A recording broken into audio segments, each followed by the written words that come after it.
realistically, teams aren't going on 20-game win streaks unless they're Auburn or unless they're Duke or teams like that. And Louisville's obviously not that level of team. So like they were going to lose at some point. You don't want it to be Georgia Tech. You don't want it to be Cal and Stanford, but that's what the ACC has to offer.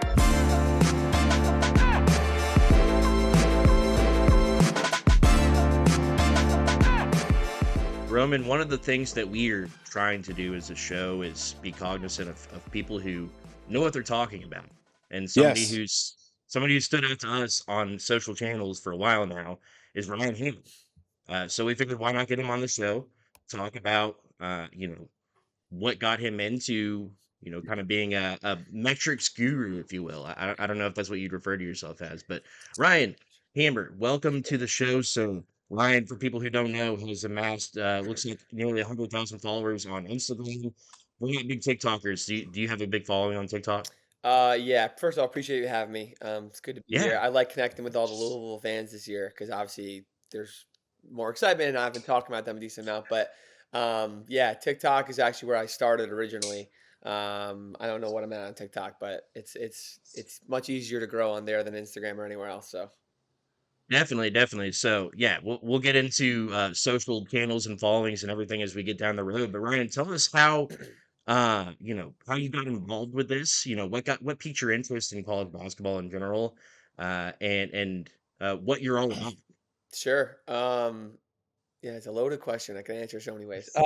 I grew up going. My oldest brother is 8 years older than I am. I grew up going to visit him when he was at school at Maryland, and I was like, shit. I mean, I was probably like 10 and 11 years old, and I was going to watch Grievous Vasquez and Maryland in the ACC days against Duke, Carolina, and stuff. So between that, learning the sport at a young age, loving playing also, and like Jimmer and Steph and like a lot of those guys were playing at that time too in the late 2000s. Fell in love with the sport content wise, and then I just kind of forever and stuff. But content wise, pandemic, I just started posting stuff on TikTok about sports in general. I knew it was always going to be college basketball and NBA draft the focus anyway, because that was my passion.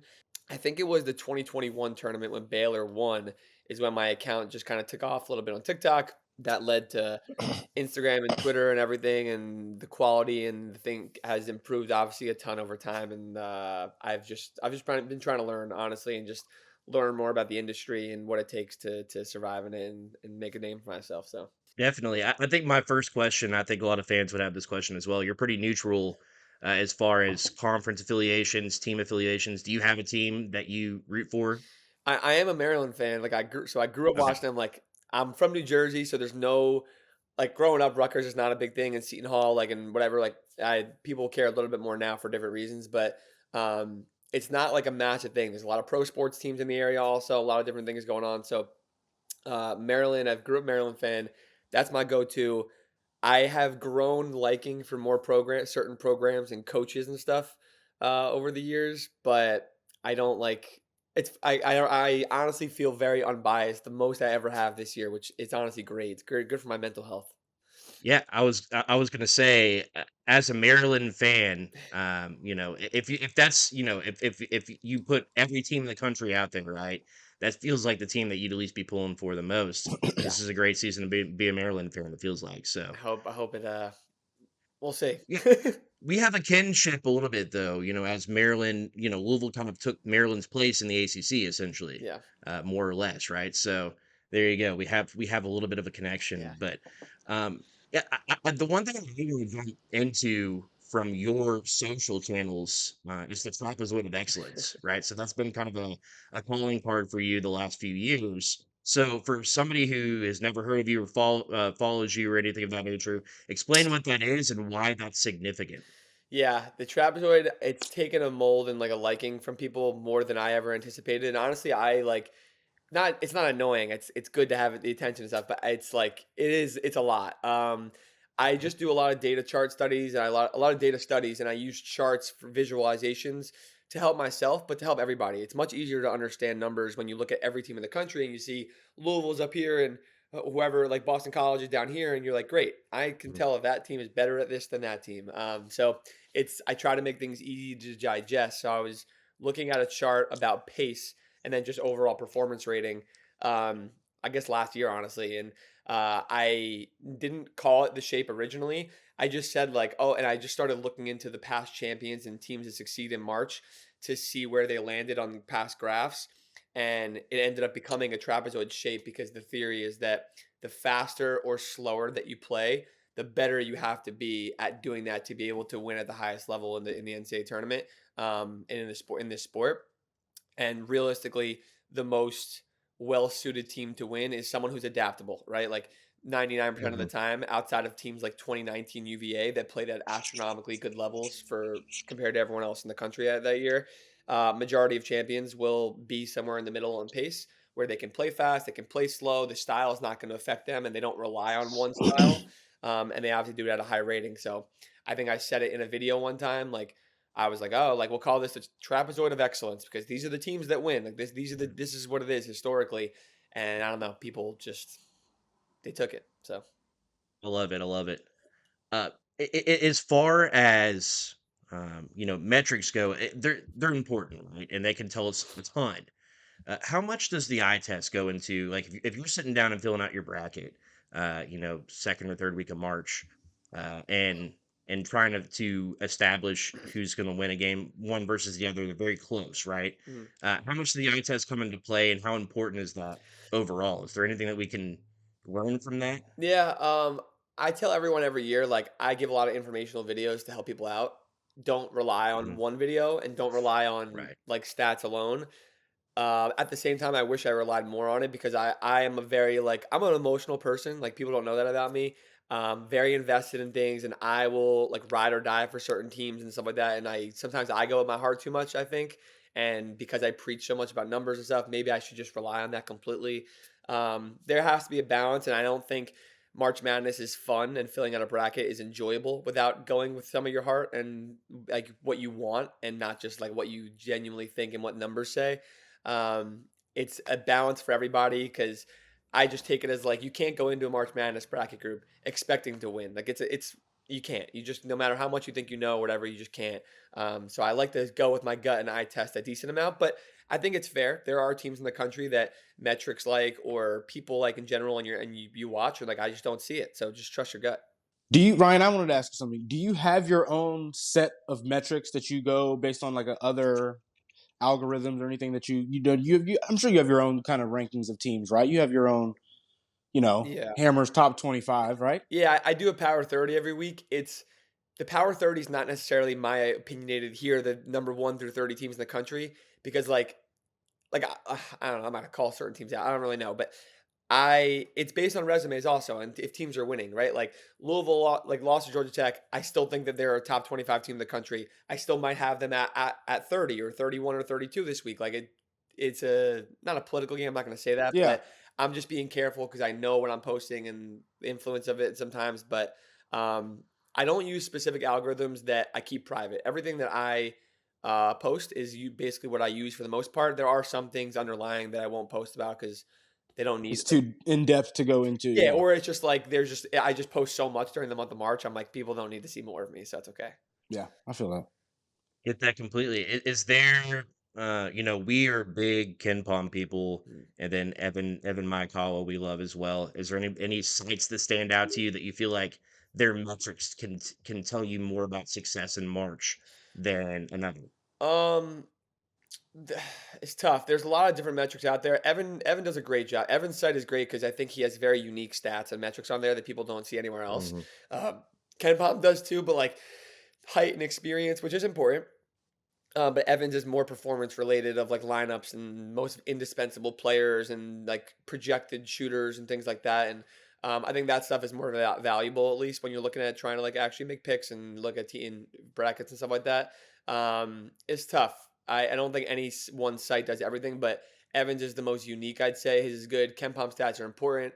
I use CBB analytics for the basic quote unquote basic stuff of like just like efficiency numbers and turnover rates, et cetera, and the charts obviously and stuff like that. So We definitely want to hone in on Louisville a little bit as well. yeah. It's been an unbelievable season for a number of reasons, right? But then all of a sudden, I think Louisville fans are very snake bitten, right? So they were used to the sky is falling mentality over the last few years.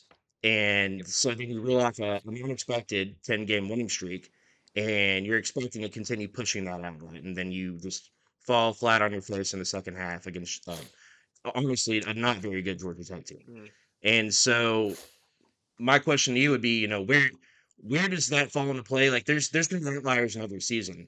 How much of an impact does a loss to Georgia Tech make in the grand scheme of things for Louisville?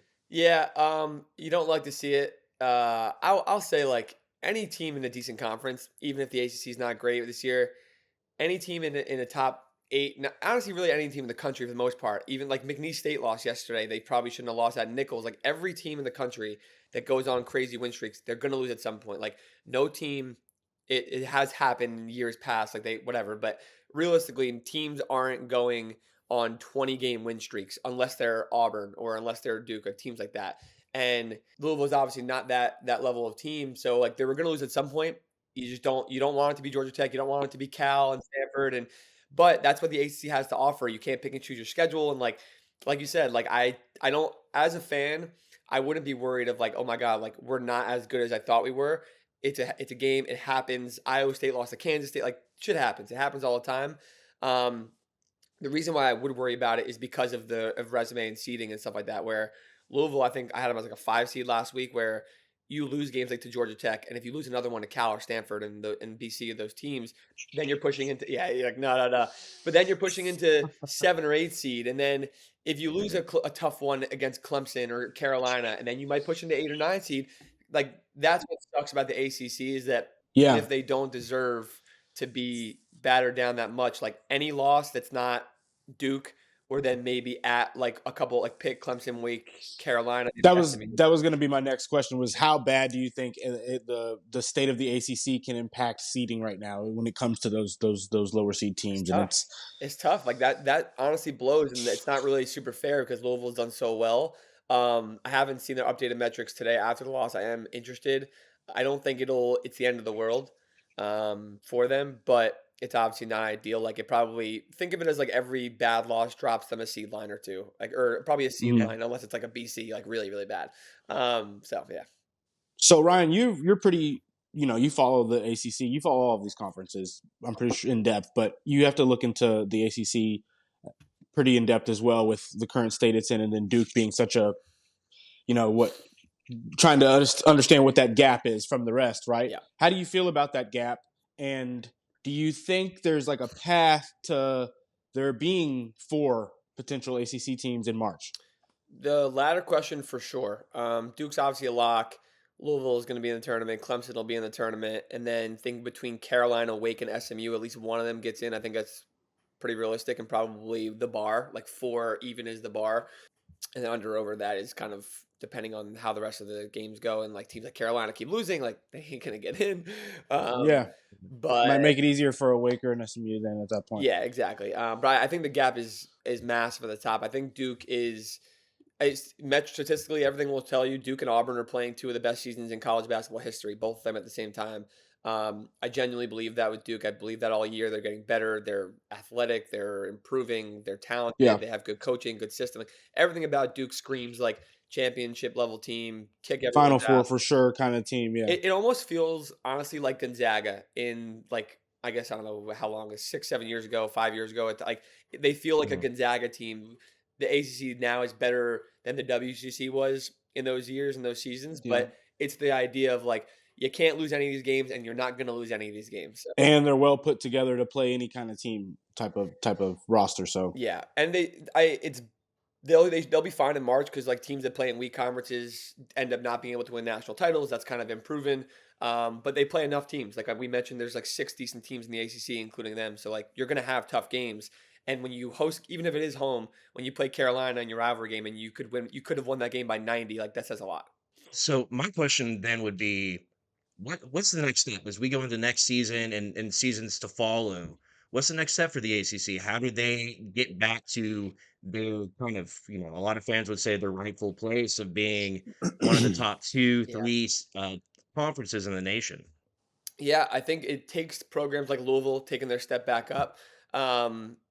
One when you look at the teams in the ACC, the schools, they're not going to have the same resource and funding as a lot of the Big 10, Big 12, SEC schools, like massive state schools and stuff like that, because teams like Notre Dame is very niche. It's obviously massive football, and like you look at schools like Pitt and Wake and stuff like that. Like Miami needs a full reset now. BC's never going to get that kind of investment they need to recruit at the level that they have to in the current landscape of the sport. Louisville is obviously coming back, so they need more teams like that. They need Syracuse to do that. Like they need schools like that. I think Notre Dame, there's a possibility, because I like their coaching and what they have building going long term. And I think the resources could be there if they wanted to be there for basketball, but it's tough. I don't think that there's like a majority of the schools in the league aren't going to get there. They're never going to get there because Alabama and Auburn and Michigan, like they spend ridiculous amount of money on things to keep those programs the highest level possible. I think so. Louisville, Syracuse getting good.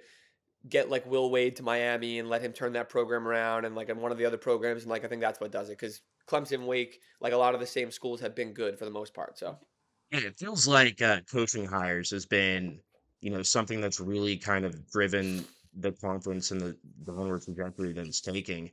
There's guys out there like a Stoudemire or I'm trying to think of Notre Dame's coach's name. I'm blanking on his name, but there are a few coaches out there that felt like solid hires, and they still could be. mm, But there's others like at Syracuse, Miami was mentioned as well, where it's just a situation that you didn't expect for them to find themselves in, right? So, yeah, I mean, in my opinion as well, I think you're right, Ryan, that coaching is kind of the next thing to take a stab at, to take a look Yep. at. So, well, we want to be respectful of your time. Plug yourself. Tell us where, where we can find you. Best way to follow you and support you. sure. Wait. One Oh sec, shit, press. shit, One shit, sec, okay. press. Sorry, guys. I got Ryan. You do your NBA draft stuff. You do your, Okay, you there you stay go. in tune. We've got a couple fellas on the roster who've been performing at a higher rate than a lot of people thought we were going to see. And we've got a couple fellas who seem to be athletes that, if things align the right way, who knows what they can do. I just got to ask, when you look at Louisville in this roster and when you've seen them play in this win streak, have you maybe you've only seen highlights, I'm not sure, but have you seen any NBA potential in this roster? I have to know. Hey, I've been watching a lot of Louisville basketball. Okay, Okay, so I wasn't sure. I wasn't I don't sure. know. First of all, they're fun as hell. I love Pat Kelsey, so I don't know Yeah. if y'all know that Chucky's my guy because I went to Wisco last year to link with him. So we recorded some stuff, and I was there Okay. hanging out with him before I think at Michigan State or something like that. But I was there for a couple of days. I might go to Louisville this year. I'm trying to figure it out now with him. Although I was We'd texting love to him. have you. Don't blame me. I was texting him on Friday night. I don't think that's why they lost. He was fine, but I'm trying to figure it out. Anyways, NBA potential. Prior going down sucks. I thought he like athletically he's so gifted to where he could have played himself into those conversations. To like a summer league kind of spot.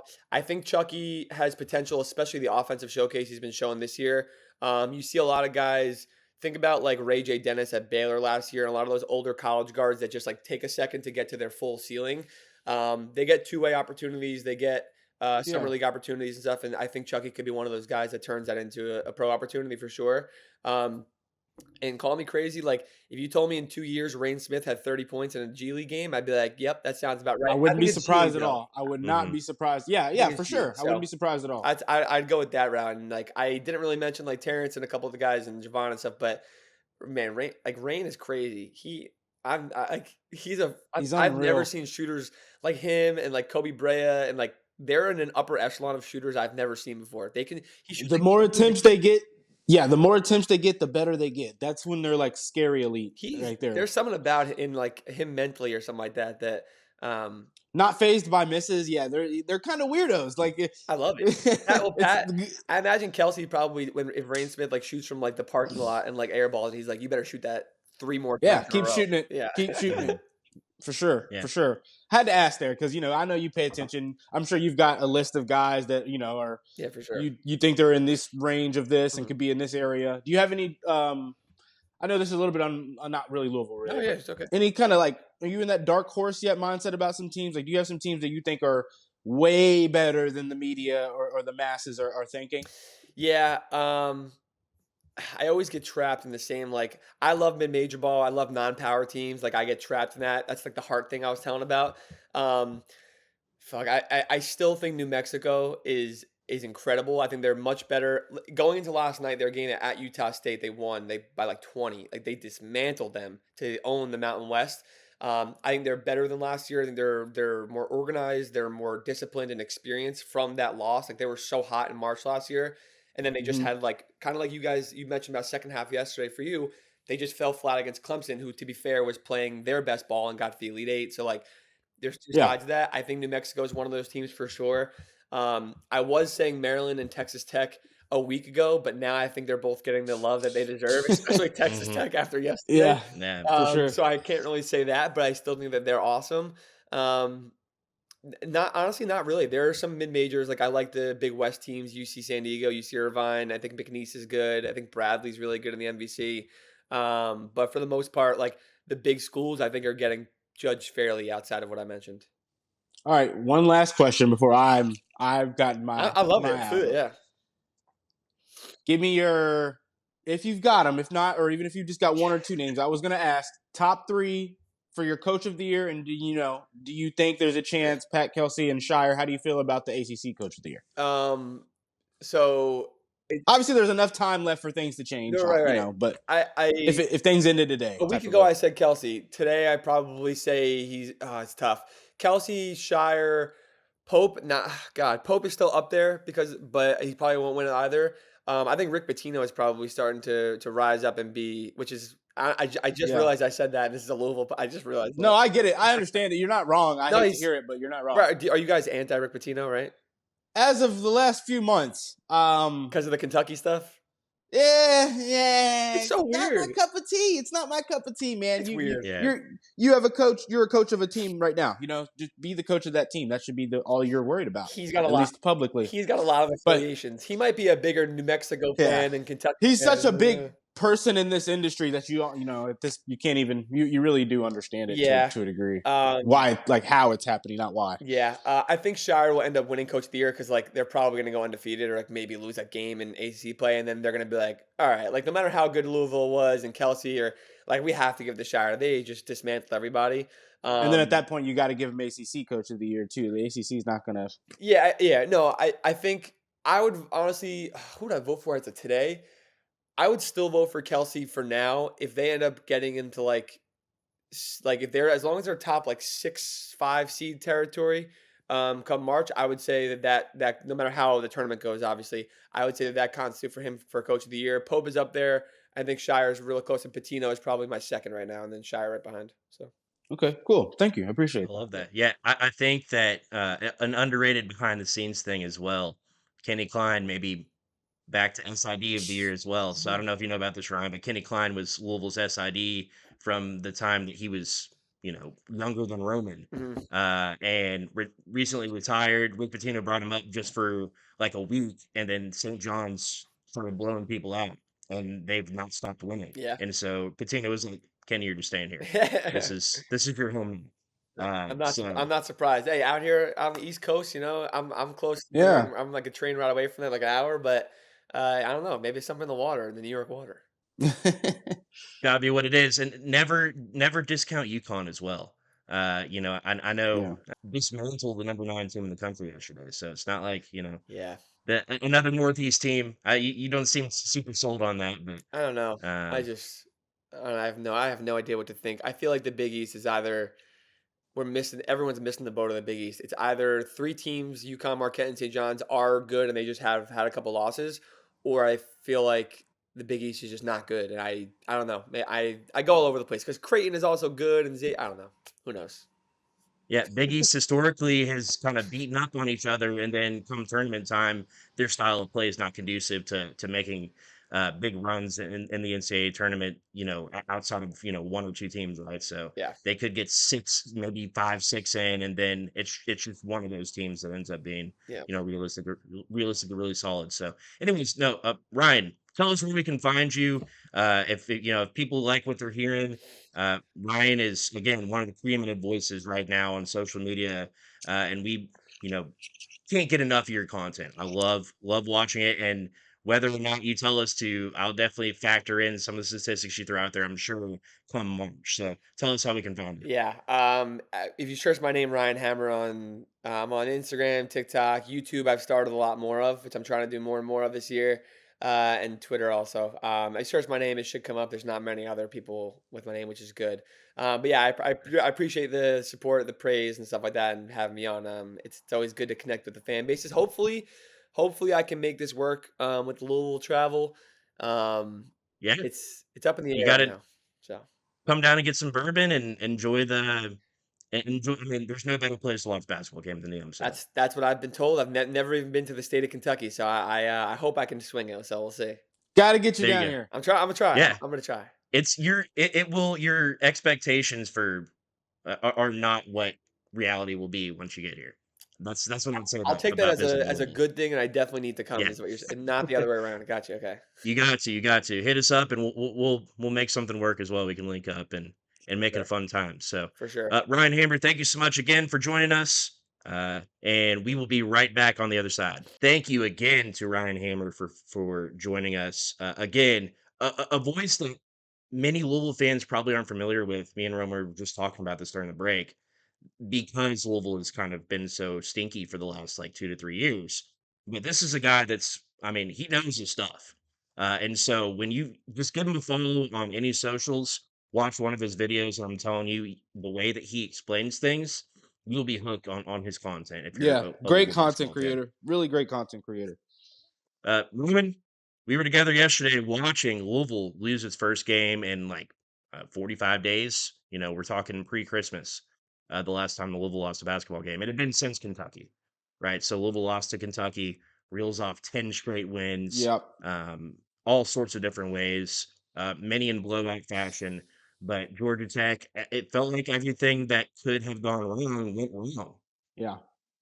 Uh, Yeah, it was from start to finish just not our day. It looked like, but I don't even want to say that. There was things we were in control of, for sure, and we just did not play anywhere near our best game at all. We were sloppy yeah, on both ends of the floor. We were not prepared for GT to be so prepared, and that rattled us from the start. Yeah, I mean, we everyone wants to talk offense, right? Like it's very obvious. Rain only had 3 points. Chucky 5 assists, down from 8 plus, and during the 10 game winning streak. The things that were happening that was enabling Louisville to win games were not happening against Georgia Tech. So those things definitely jump off when you just like take a look at the box score. I think the reality of the situation was Georgia Tech found time and time again ways to score way too easily on Louisville. And I think, in my opinion, this is a game you could have survived if you were able to kind of dictate the pace and the tone of the game. But Louisville was not able to, and that started on the defensive end. And so, to me, I think that the number one reason for this loss was that Georgia Tech was able to make plays offensively, especially when it mattered the most. And Louisville just had no answer for that. No, I I think you're think, completely right, Press. Sorry, yeah, I didn't mean to say no, but you're 100% right because we didn't even. If yeah, you look back to that first half, we shot well, and we should have been up. We hmm felt like going into that first half. We said yesterday we should have been up a little bit more going into. We were only up. Well, it was 10 at the moment, and then it changed to 11 because of the point change on a toe on the line kind of a thing. But hmm we shot the three well. We got good shots in and out. I mean, we got many layups in the first half, but it didn't seem like we were struggling to get the shots we wanted. We had to getting wide open looks opposite side of the court. It seemed like was there all day in the first half, and in the first half we just were not defending with enough aggressiveness or enough intensity, and hmm they were probing the paint. They were getting whatever they wanted in the paint at will yeah, almost. Um, we came out of that first segment because that actually was the case pretty much immediately upon tip off. We come out of that first media timeout, and then clearly Chucky locks on to key onto the Nathan George kid hmm and changes his next about 10 minutes. But even then, everybody else, the Lance Terry kid's getting to the rim off the ball really well, and the hmm McCullum kid's getting downhill. And basically those two things right there, Terry was getting open all day, and McCullum was getting downhill at will all day. And hmm then when the bigger number 11, what was his name? Started with Ngongo. Ngongo. He was getting what he wanted when he got the ball inside. Whether it was the free throw line or getting good baskets or just getting the ball into the interior. We were collapsing and he was getting a kick out. You know what I mean? We didn't prevent any of that the entirety of the game. So Here's something fun for you. You cannot blame this loss in any way on Louisville's depth. Georgia Tech played 6 players. That's only it. 6 the entire game? They played 6 the It had entire to be game. 7. It had to be 7 because of the Enigma fouled out. Yeah, it didn't They matter. didn't bring in another big. I thought they brought in another number 30. Number 30, Traore, yeah, so he was a starter. He played Oh, 24 minutes, oh and wow. Not Dwight Powell, Duncan Duncan Powell. Powell played 33 minutes. He's number So 31, right? yeah, so number 31 played 33 minutes. He had minutes-wise, they played 24, 32, 36, 38, 37, And no one else got a uh, single minute. and 33. Yeah, and nobody else got a single minute. On Louisville's end, a little bit more sparse off the bench. Traore played 21 minutes, Kenai Reese played 10 minutes, and Anselm Ebe played 2 minutes. But then from your starters, 31, 35, 26, 37, 38. Crazy, right? Like That's that's not something insane. we even talked about throughout the game. Georgia Tech was missing 3 of their players, including one of their better players. He was a true freshman 4-star coming out of high school. So Yeah. like there's no excuse for losing a game against a lesser opponent with only 6 players. Like that is inexcusable. I mean, look, you talk about rebounds. You rebounded this team. You were able to. I mean, fouls were even, right? Like I'm just looking across the board statistically. You shot 45% from the field. They shot 47% from the field. Louisville shot 36% from the three. They shot 33% from the three. I mean, ultimately, it came down to they took away everything that Louisville has been really good at doing throughout the season, right? Like the ATOs, they weren't working from the start of the game, right? Like They were they ready took for all of them. they were ready for all the design plays. They had somebody glued to Rain Smith the entire game, and Yeah, he then wasn't getting open pockets and clean looks. yeah, We were not getting clean paths to the rim at all. They at would all, overextend on the defense and then they would close out fast. And we don't have fast shooters outside of Rain. We were yeah, getting a lot of not wide open, but just players open on the catch, but not hmm players. Chucky out on the perimeter, he can kind of let it fly pretty quick, but he likes that clean air pocket of space. Unless he's really deep, he'll let it fly. Terrence release isn't really fast enough, and then even then, those two guys still were shooting well. They defended us extremely well on all the off-ball stuff. Every time we were, screening somebody, getting somebody open, they were hedging that screen. They were getting around that screen well, and not letting pretty much anybody catch anything wide open on the catch at all, hmm and not letting anybody get ahead of steam and get downhill on them, which is just they kind of had the right personnel for that. The Duncan Powell kid was pretty good at sliding his feet and not letting, if Terrence Edwards didn't end up on him, not letting that happen, or Javon Hadley, not letting them get hmm clean pass to the rim. And that's really it. When you're not, yeah, when Terrence Edwards isn't getting clean pass to the rim, the defense now isn't prepared to collapse every time he gets the ball. He's not getting those kickouts to Chucky or a Rain or a Javon like he would normally get in the last 10 games, and yeah, yeah, the on-ball defender would stay home, stay still, stay on his man. If they did get nearby, they'd overextend on the help. Louisville wasn't prepared to kick out and find the open man fast enough pretty much all day, which I thought was kind of weird. And then on our defensive side, not only that, Press, we were lazy with the ball. yeah, yeah. Way too many soft, Careless. careless passes that just it looked like JV stuff again, like we hadn't seen since Tennessee and Ole Miss. Yeah, yeah. I mean, I think that played a big part in Louisville having 12 assists to 14 turnovers. I'd have to go back and check, but I believe that's the first time all season that they had more turnovers than assists. And that's just inexcusable. You cannot finish with if you finish 14 turnovers, you can have 20 assists, right? Yeah. And then Chucky Hepburn, he finished with 17 and 5. Don't get me wrong, but he had 5 assists to 4 turnovers. He was not the typical Chucky that we're used to. For whatever reason, he was, they kind of took him off his rhythm, and look, everybody has off games. But this Louisville team heavily Yeah. relies on Chucky and Rain right now, right? Like they're kind of the guys that make this thing go. And then it's been defensively, it's been Fat Edwards, right? Thad Edwards and James Scott have been your defensive staples. But Chucky was not able to get those easy longs to James Scott. James Scott 1 for 2 on the day. Only finished with 2 points. 11 rebounds from James Scott, but still, not what you've become accustomed to during the winning streak. Pretty much anything you became accustomed to really, didn't happen.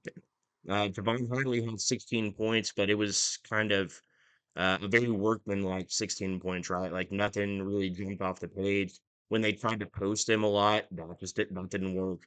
So Louisville's typical game plan, Georgia Tech did a fantastic job at taking everything away, and that's not something that you want to say, right? Like that's not a takeaway that you want to have from this game. No. Is that Georgia Tech of all teams, a team that's Quad now 10 and three. 12. Quad Yeah, 3 no, loss. they have moved up since beating Louisville. They have Now moved we're into a quad 2. quad 2 Well, loss, but that's it's good. close.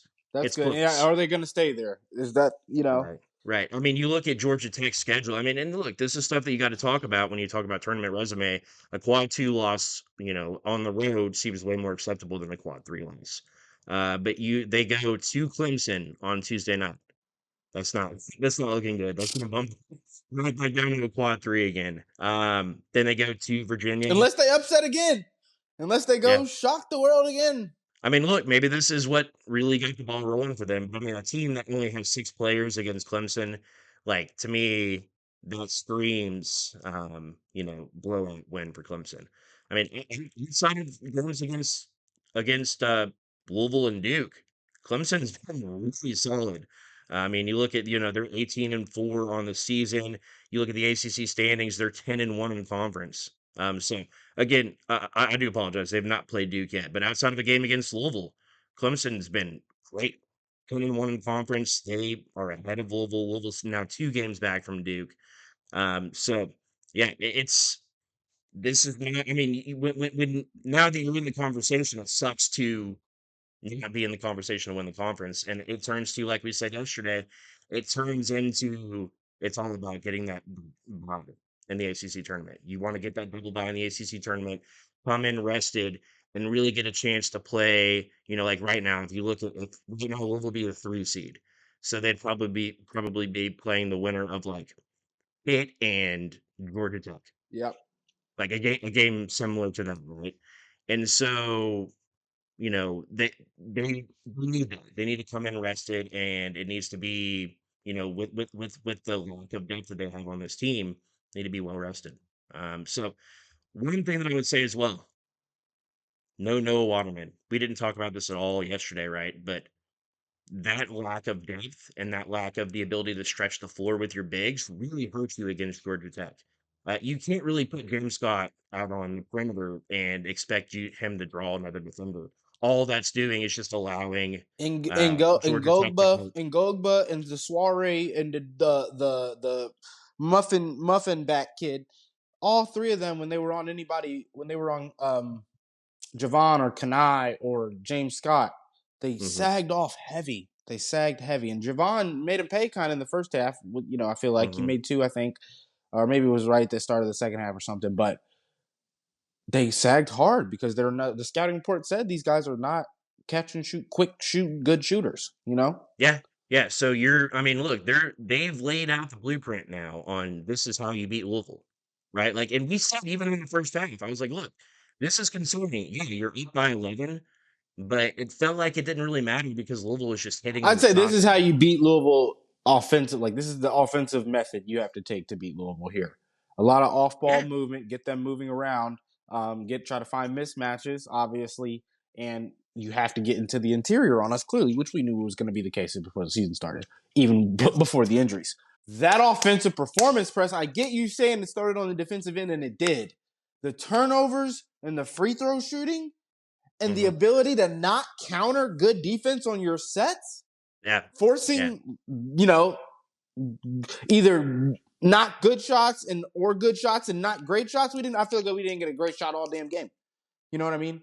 We yeah. didn't. I mean, you We got in the first half, you ran a couple sets, and Rain got some open looks, and you didn't hit him, and that Same with changed the Javon. dynamics of the Same with game. Javon. Javon went what Same 3 with for Adley. 6. Yeah, Like he yeah, did. He goes shoot 50%. That's great. He made 3 of them, but at the same time, the couple he missed were wide open.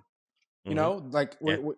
which is like I'm not even going to nitpick on that because he did shoot well for the amount of attempts he had to take and the shots Right. he took, and he shot good shots. He did pass up a couple open looks as Mhm. well, but at the same time, Mhm. it's just offensively the turnovers in transition are really unacceptable. They're really, really Yeah. unacceptable. I Yeah. hate that. You steal the ball, you get a stop, and you immediately give it back. You can't Mhm. do that, Press. You know that. You know that. It was maddening. The elite teams don't do that. Connecticut didn't do that last year. Houston doesn't No. do that right now. Well, they Yeah. did last night. But Yeah, that's they not their identity. That's not their identity. no No, the that's London's identity, right? Like, and that's where we go back to the whole. I just keep going back to. There's going to be more of an overreaction from fans right now than there would have been in and I'm overreacting. 2018. I'm overreacting right now. I get that. Sure, sure. Yeah, but that's what we're supposed to do as fans because now you look at, like I said, there's been a blueprint laid out. There's been a precedence set, and so now it's all about going out and altering that narrative and proving like this is not who we're becoming. This is a one-off situation, and we're gonna get back to where we're supposed to be quickly. I do, there's something to be said as well about this being a road game because Louisville has played so well on the road, it just felt like they didn't have it. Like even like I said, being up 14 in the first half and being up at 11 at halftime, it never felt like they were up by that much. If that makes sense, like it felt like Georgia Tech was getting what they wanted. They weren't necessarily hitting their shots in the first half, and Louisville was, and they were exchanging twos for threes in the first half as well. But Georgia Tech came out with a purpose. They knew how they were going to win this game. They stuck to their game plan in the second half. They took away everything that Louisville is good at: ATOs, getting open shots for Rain, getting Chucky downhill, lobs to James Scott, offensive rebounds. Like everything that Louisville's good at, they took away. And then Louisville kind of shot themselves in the foot, like you said, by turning the ball over in transition, by lazy passes turning into somebody jumping in the passing lane and getting an and one on the other end. Um, because you and then dribbled into a trap or a wall and you yeah, picked your dribble up. yeah, and then missing free throws, like you said too. I mean, there was this stretch to start the first half that Louisville could have, essentially done something to circumvent the run from Georgia Tech by hitting the front end of a 1-and-1. Knocking down, two free throws in a row essentially to match what they're getting on the other end, and they didn't do that. There were multiple trips where Louisville had an empty possession where they went to the line, right? Like there Mm-hmm. were two right in a row. Oh my It was God, the missing two in a row. We missed what, 3 sets of two in a row? I think two sets of two in a row. Yeah, I mean And then a it couple was 1-and-ones we went with yeah, one and yeah, one yeah. where we went So one you and one. had Kadir went to the line, missed two in a row, and But was it he missed 3 or 4 total. mm-hmm. He was bad. Was it was Somebody it else Fat? missed 2. Somebody else went to the Fat missed line 2 in a and row. missed. Fat missed 2 in a Yeah. row, but I think he might have missed 3 total as well. We shot 11 for 19. We missed 8 free throws and we lost this game by 7 points. Obviously, you can't expect to shoot 100%. Mm-hmm. But if you miss 4 free throws, you're in a different circumstance at the end of the game. Probably, Yeah. Yeah. No, absolutely. Absolutely. I mean, I we had a mean, possession where we're down 3, right? We were down 3 with possession at the end, weren't we? No. they were down 6, but they had a chance to cut it to 3. Yeah, that's right. And I'm thinking yeah. crazy. We were down 6 But with possession, with enough time to if we make a basket, because we got the mm-hmm. stop and the ball went out of bounds on them, right? And we were like, okay, this is our chance right here. Yeah. And we just, if you make your free throws, maybe that in the game circumstance is a little bit different, right? Yeah. And it So forces the other team to attack a little bit different. You just never know. This is why you make your freebies. And you don't turn the ball over. You don't give the other team free possessions when they've already beat you on the offensive glass press. yeah. You Yeah. did not attack the basket on the interior enough to force offensive rebounds like you normally have in the last 10 games. You didn't do that. You weren't getting good enough shots at the rim to miss at the rim and get offensive rebounds. They beat you on the offensive glass. The long rebounds we normally get, Rain got a few in the beginning of the game, but we weren't getting those long 50-50 rebounds like we normally are. And I get that we were getting them at a super high rate before, but that's what we were. That was our identity. We were a team that wanted it more than you. And last night, Georgia Tech on both ends of the ball wanted it more than us. Yeah. Yeah. Not last night, yesterday, but we talked about this as well, though. Like this is what you've become now. There's a target on your back. Like, even if they're likely to go into the next game at Boston College unranked, like I can't imagine they'll stay in the top 25 after a loss like that. But it was Terrence Edwards, by the way, 3 for 6 from the line. So you had back to back, kind of towards the beginning of the second half, where you had Terrence Edwards miss 2 in a row, and you had Abubakar Traore miss 2 in a row. Traore missed 4 for the day. So Terrible, something to work on. I mean, terrible. Traore was fantastic when he was in. 10 points, 8 rebounds, an assist, a steal, a block. His one Um, flaw is he's yeah, well, he's just not a shooter, free throw or 3-pointer. yeah, but he is somebody who's been so dynamic as this kind of replacement as a big. I Yeah, mean, he literally is playing minutes he's playing in the as the dunker five spot. man. He's playing Yeah, he's playing in the dunkers role, and he's playing it well. He offers he knows where the ball is. He's really yeah. great at making himself open and being an option. Even as He's somebody a who's not smart player. often out on the Yeah. perimeter. Yeah, he has a really great feel and comfortability on the basketball floor for sure. It's the little stuff. It's the footwork's oddly good. Like he had the Hmm. spin move that and then the step through. Like in the NBA, that is not a carry or a travel at all. Like that's a Yeah. very legal good move that he kind of Hmm. hesitated too much to get a good lift off at the end, which is kind of like where Hmm. it was a bailout foul because Right. that should have been a block, I think. But the move to get there, to get to that position, the footwork's oddly good for someone who does kind of carry his step or So drag his foot a lot. And did the little small fundamental stuff. He clearly doesn't have the same like level of. He wasn't playing street ball at 10 years old. You know what I mean? To have yeah, gained that kind of stuff. I yeah. don't I know what mean, his story was. Maybe he was, but he doesn't seem like he was. You know what I mean? Like a lot of the other kind of people at this level did. yeah, yeah. I mean, you're watching George McCollum and Terry on the other end for Georgia Tech. Those strike you as guys that grew up playing basketball, like in America, like American style basketball players. And when you bring in Louisville's seen this before, obviously, right? Like a Gorgajang, Mango Mathiang, an Honest Mahmood. These Nyeka guys that come Kongwu, in, yeah. yeah, these guys that come in as foreign born players, they don't have those natural basketball instincts. So you can tell there's still like whatever it is, even that millisecond of time, that they're not quite as smooth as other players on the floor, and that's what Abubakar Traore, stands out as, is kind of this guy that's just not.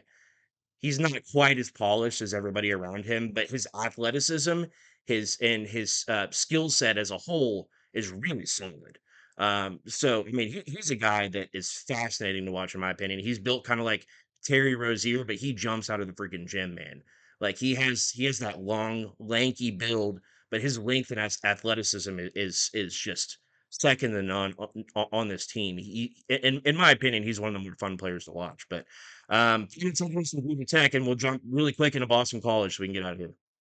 Yeah, so I said Onyeka Kanu. I just tweet. I meant Chinanu Onaku. I don't Shinano know. I don't know Onuaku. why I I don't know. I don't know who he my was. brain I, just went there. I don't know why my is brain that a just soccer player? I have no idea. Chinanu Onaku is Yeah, Chinanu, but Shinano Onuaku. Yeah, Onyeka Okongwu played for whoever and plays for the Hawks now. I don't remember where he went to college. Like he was like that. Could also be a I don't foreign-born know. I player. don't I have even. no I don't idea. even know where he went to college. I don't know why my name went there. I get those names mixed. I think of Chinanu. I don't know how to say his last name. Onuaku. On Anaku, and the name is Onyeka Congo in my head. Like it's a Yeah, weird tweak because I did research on him and I used to have him on a fantasy team. Weird little stuff like that. Sorry about that. But yeah, let's get into it. yeah, yeah. I So Boston College I the haven't done game. a big enough dig on Boston College yet, but we do know it's Yeah. on the road. It's up in Boston, and it's not a Hmm. crowd that is not going to. It's going to be a dead crowd. Um, what night of the Yeah, week is that? Is that a Wednesday night? it's a Wednesday night. It's a Wednesday 7 o'clock game in Boston. It's going to be dead in there. Yeah, Chestnut Hill, never the most entertaining place to watch a basketball game. So here's how Boston College got here, right? So they started conference play with losses, a loss to SMU, and then a 10-point win over Miami. Then they reeled off losses to Georgia Tech, Syracuse, Notre Dame, Duke, Virginia, and North Carolina. They did take North Carolina to overtime last Saturday, January 25th. And then yesterday, Florida State had them dead to rights, and somehow the end of the game was bonkers. It's like They have Florida some. State quite literally wanted to lose and tried to lose and gave them the. It's like they threw the game. So Florida State blocks a shot attempt with 8 seconds left. A Boston College player gets his own rebound, puts it back. Then on the inbound, Florida State, somebody falls, or it's very chaotic. Basically, somebody fell over. Boston College gets the ball, and just throws one up. It's not he threw it up. It was just It was out deep, of but it was a wide open jump through. It was a wide open three. It was just kind of deep, and he knocks it it was down. out of a typical player's range. We'll say that. But I mean, look, they have talent and players that Louisville fans will remember. Donald Hand kind of stirs the drink for this team, right? A player that gave Louisville fits last year. Yeah. Elijah Full Strong. green light. I've watched a little bit of that. He has the full green Yeah. light. He hmm takes crazy shots, but he can shoot. Well, 40% from beyond the arc so far this year. That's 220th in the country. So, Really? He's shooting he 40%? Yeah, oh yeah, 45 for Jesus. 111 from 3-point range. So, that's I didn't know he he's was the shooting that guy high. I that. mean, I just watched I watched highlights from one game and watched him Mhm, the other, not last night, but the game before that. And you can tell he can kind of, he shoots what he wants to shoot. He's got a yeah. jumper on him. Big boy in the middle is kind of who they run everything through. Pat Binning, he's 6'9", 270, so wide-bodied guy who gets to the line pretty often. He's shooting 57% from the field. A guy that's a formidable opponent for James Scott. I mean, but Chad Venning is a guy that he is across the board, like top 300, 400, top 100 even. And Ken Palm, he has a 6.3 block percentage, which is 114th in the country. So that's a guy that's going to give you fits if you don't come, with a game plan for him. Elijah Strong is another guy that could potentially give Louisville fits down low as well. He's also shooting 34% from beyond the arc. And then how about Joshua Beadle? Only 25 attempts on the season, but he's shooting 56% from beyond the arc. So a lot of players that they're really solid statistically, right? But they play this really slowed down pace. 255th offensively in average possession length, 228th defensively in average possession length. So they like to slow things down for you. They hit a lot of threes, not the best from inside the arc.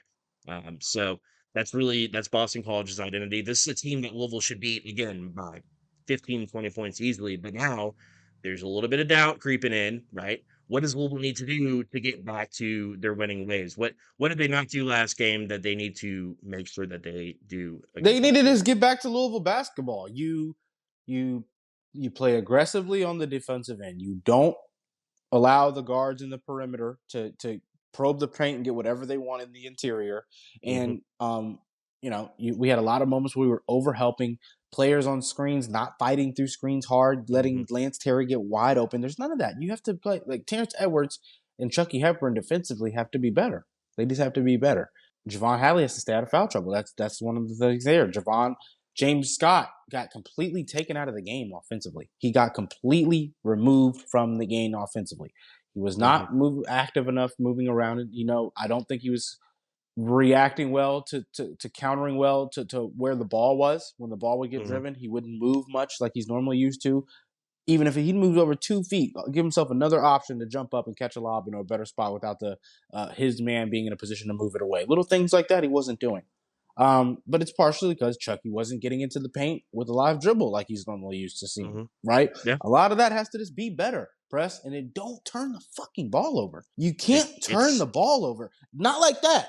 Not like mm, that. When you're driving, you're trying to create a basket and you throw a lob and it's almost there, but it kind of gets deflected away at the last second, on good defense, cool, yeah, right? yeah, Or or a or dead ball turnover or something like that. Yeah, it can't be in the in open floor. transition at the Yeah, top of the key, just getting into your set, letting yeah, them yeah. Not anticipate, you fully choreographed or showing exactly where you're passing the ball to, and you're not playing yeah, with yeah. enough I mean, you assertiveness. There was not enough assertiveness offensively after the defensive counters would be good. They would yeah you counter well defensively, and we get into shambles every possession that happened on. you watch good passing teams. Like if you watch Duke, North Carolina, it was just a passing clinic. Every entry pass was a bounce pass. Every But, the cross court passes were on point every single freaking time. You watch even Arkansas, Kentucky last night. You watch games like that, and you see these teams, they're even another level as far as passing the ball. And everything is crisp, One everything is bad turnover from a intentional. player and it's not being done again. It's fixed. You know what I mean? Right, right. They're anticipating the anticipation. And that's what we've come to expect from Louisville. I think they've grown into being a really excellent passing team, but they were not by any stretch of the imagination against Georgia Tech. They were, passes that they finished like were very lackadaisical, very lazy, not intentional. When it should have been a bounce pass, maybe sometimes it was a lob pass. When it should have been, a handoff, sometimes it was more, the players were not on the same page on either end of the floor. It was just messy. It's not what you came to expect during the winning streak for Louisville basketball. You can get into this game for as low as $2 if you live up in the Boston area. So if you want to check this game out, you can be in the third row for $17, Roman. So if you want to watch Louisville Boston College, you can get in and you can basically be almost courtside for 17 bucks. So this this is not going to be an atmosphere that is super rowdy by any means, but you kind of saw a sleepy atmosphere that was like half and half against Georgia Tech. It was they had to kind of create their own juice, and in the second half, that did not happen on Louisville's end. Against Boston College, I'm expecting this to be a little bit higher scoring of a game. Like I'm expecting this to be like a 90-75 type of game. So I'll go with that. Let's say 90-75 Louisville. I think that they're able to right the ship. I think that you get a better Chucky Hepburn. I think you get William Smith knocking down more shots from the outside. I think that you're able to get run some stuff for Jeremy Scott. And if Louisville can dictate the pace of this game, this is a game that could be over in a hurry. Yeah. I'm going to say 82-68. Louisville gets the job done. We get back to shooting well, back to playing inside out, not turning the ball over, defending well, forcing turnovers, offensive rebounding the ball well, and winning the rebounding game in general. We've won games in the 10-game win streak where we didn't win the rebound battle, but majority of the games in the 10-game win streak we did. We need to get back to that, and we gotta shoot our free throws. We gotta make our free throws. In that 10-game win streak, our free throw percentage have been, I don't remember what the numbers were, and I'm not going to misquote Jake, but Jake had showed us the free throw numbers, and the 10-game win streak, they were a lot better than what they were leading up to it. Yeah, so absolutely. Yeah. I know that means something for us, right? And it's just, Chucky got to get into the paint, get to the line, get to the basket, probe the paint, make the defense collapse, get the kickouts to Rain, find Rain on open shots. Be patient in our sets, because last night the first option wasn't open and I was not used to us not being comfortable in finding the second option. Yeah, it was just a weird. It was weird. That was weird. It seems like an outlier of a game. Yeah. We're gonna find out on Wednesday. We will be watching it live with Floyd Street Media. So if you've not joined us yet, it's been fun so far for the first 2 road games that we've covered this, and we're gonna do this for the rest of the season. So I should be there. Comment and tell us, a former player, football, basketball, volleyball, baseball, whatever that you like to join us as well, or somebody that's strong in coverage around the area of Louisville. And then as far as following us, make sure you do so on all of the social networks at the State of Lou on Twitter, at the State of Louisville on Instagram. Follow Roman Kelly at Romy Bean on X, and me, Cressmeyer, on X as well. Until next time, Starting 502 podcast. Let's get out of here and go Cards. Go Cards.